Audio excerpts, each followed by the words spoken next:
right, tip of the week. This comes from Coach Aaron, I guess.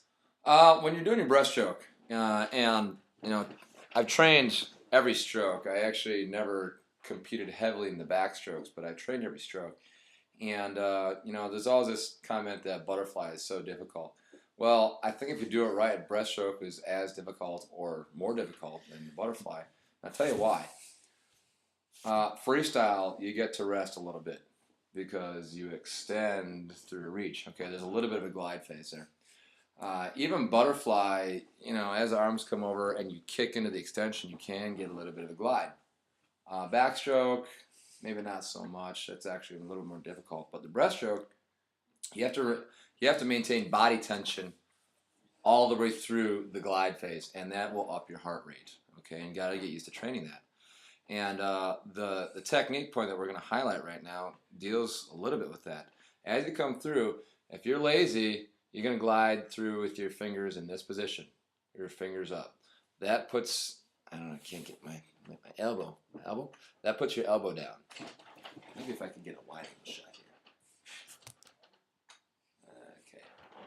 So when you're gliding through with your thumbs up, your elbows will be down. Okay.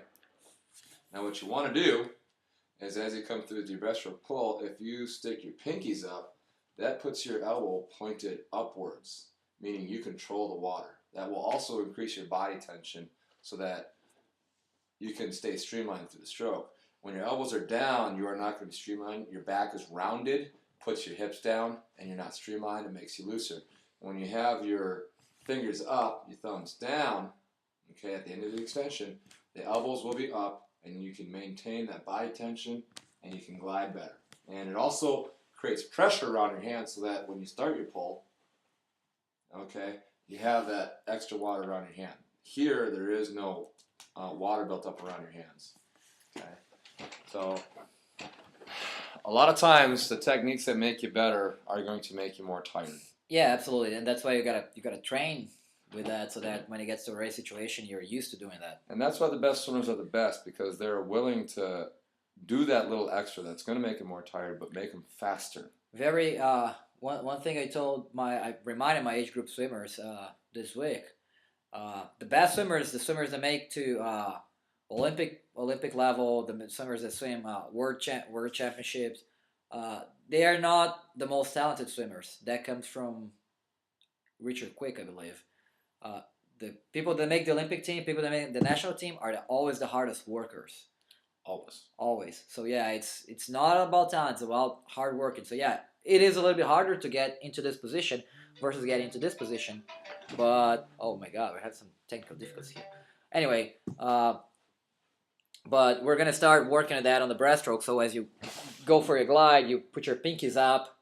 As you can see, my pinkies are up. There you go. And so that your glide is more effective, and by the time you start your pull, you're already in a good position for your pull. You don't have to be turning your hands.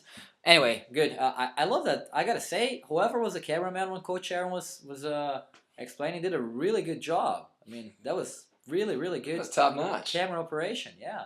We never had a cameraman before in the show. Good job, Jeff. Way to go, Jeff. Yeah, I mean, Jeff did awesome. Yeah.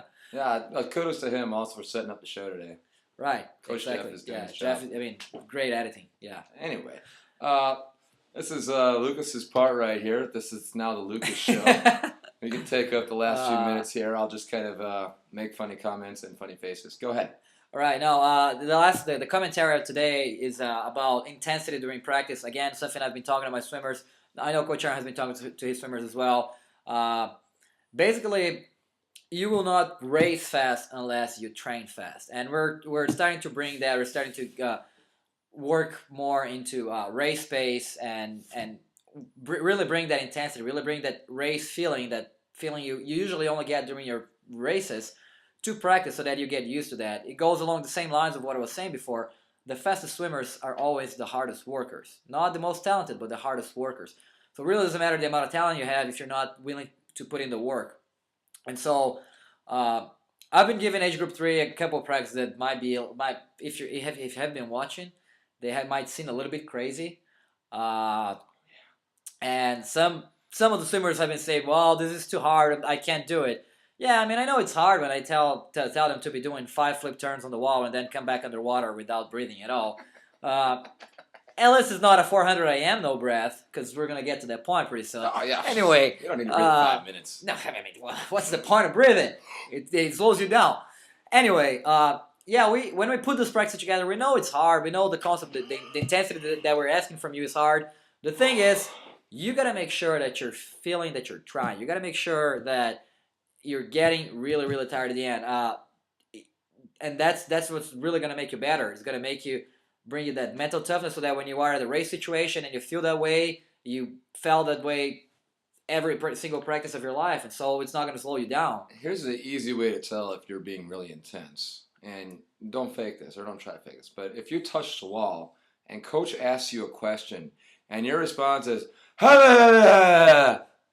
then you're working hard. Yeah. If intensity creates a situation where you have to inhale and exhale very deeply, very quickly, and you should not have any energy or time to talk. So if you're being asked a question, it's going to come out in a mumble. Right. Or you have to do something like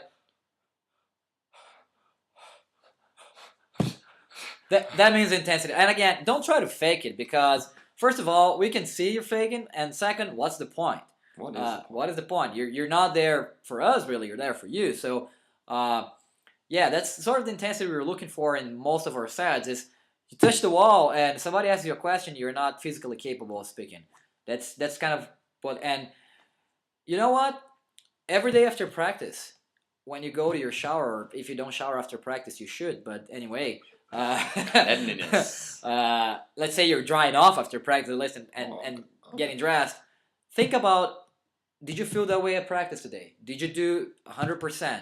Did you give everything you got at practice? And if you didn't, just fix it for the next day. Make sure the next day you do it. And again, that's a very good feeling. At the end of practice, think about everything you did. Think about, could I have been any faster? Could I have done any better in anything during the whole practice? And if you feel like you could, just fix it for the next day. And again, I'm sure that's going to make you a better swimmer. All right. That's it. Nice job. Oh, and if you're still watching, just on a side note from my personal experience, when I used to do these sets and I'd touch the wall and coach would ask me a time, I would be so angry that he would ask me time. Because I'm sitting there going, for like 50, they'd be, hey, that's 25! And then literally we'd have to leave right away. That's how much time we got on the wall. Anyway, we'll see you later. All right. Good one.